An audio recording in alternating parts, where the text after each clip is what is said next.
Welcome back, everybody. It is the Jah Pint Show. Stop stuttering. You didn't hear me stutter not one bit. They heard you stutter.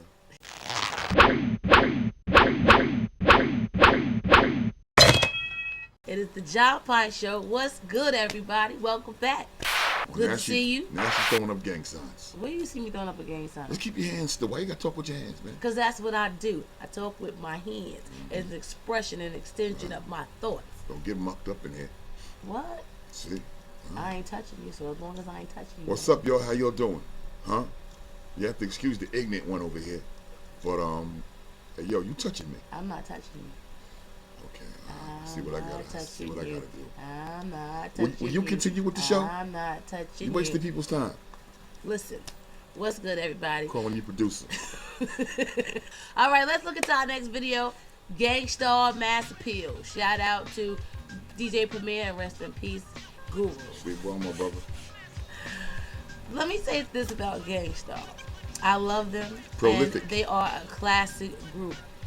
What I do like about them, in comparison to everybody else, they're like the Sade of hip hop, meaning that when they come out, they have a signature sound that's so hot that you just gotta get it. You know what I mean? You have to get their catalog. You have to embody yourself in their music. You know, if you live hip hop, if you are hip hop, then it ain't that hard to be hip hop. You know. So once again, he's giving you who he is. And once you see that, you can relate to that, you tap into that.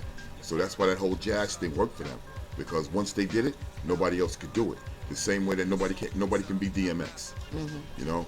All right, so here's our next video. It's NWA. Express yourself. Do you know what? The singular most beautiful thing about this, I didn't like the song, but I learned to love it once I realized Eazy-E wasn't on it. I think this was a song kind of just featuring Dre Thank God. Because this is from Straight Outta Compton album, their first album, and I think everyone had their opportunity to kind of shine.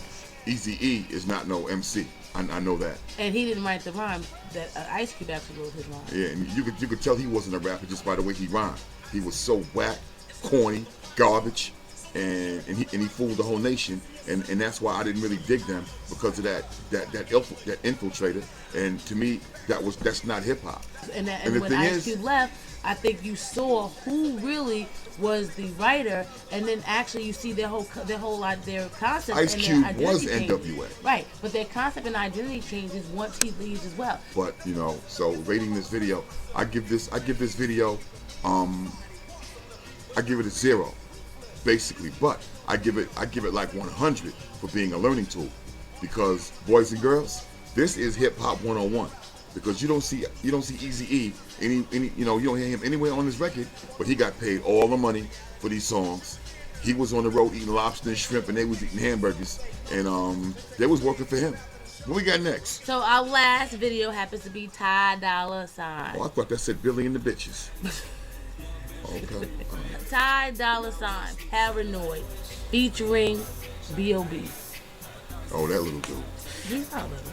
I thought he was with Bruno Mars. Bruno Mars actually blew him up as opposed to him. Exactly. Bruno Mars blew him up. And then what about the airplane? So so most of the songs that he first came out with his first album were more like pop. Not pop, but they were hip hop, but it was like you had these other artists that you were growing with, and it looked like you were moving forward somewhere else. It could be that Biggie Smalls thing. Because Biggie, all he wanted to do was gangster shit. And Puff was like, nah, man, I'll let you do that, but we got to put this out. This is what's gonna make us. It's almost like this is who he really is, not what we saw exactly. before. So when he's with bamboozled. Yeah. So he's with Bruno Mars, and Bruno's like, you ain't bringing that shit over here. This is what I do. I got 80 million people check me out. So he gets that audience. Now when he gets his own shit, it's up to him. This is what he does. And I call this the no father complex. Because if you make some shit like this to come home, if you got a father, I'm not saying you ain't got no father, but I'm just saying that it's the no daddy complex. Because I'm gonna smack the shit at you when you come home.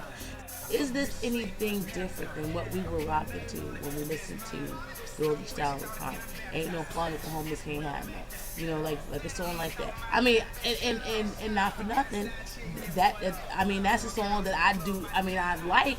even though it's it's kind of disrespectful, it becomes a guilty pleasure. Not just because of not really what I they were see what saying, I see but what you're really saying. because of really because of the beat, and then and then you got Nate Dogg, and it kind of like, then you went, when I met you last night, baby, and then you be like, oh, and then he say some real foul stuff, and you're like, oh, hold up, but But you is it just the same thing? I mean, is this anything different? you just tapped into it.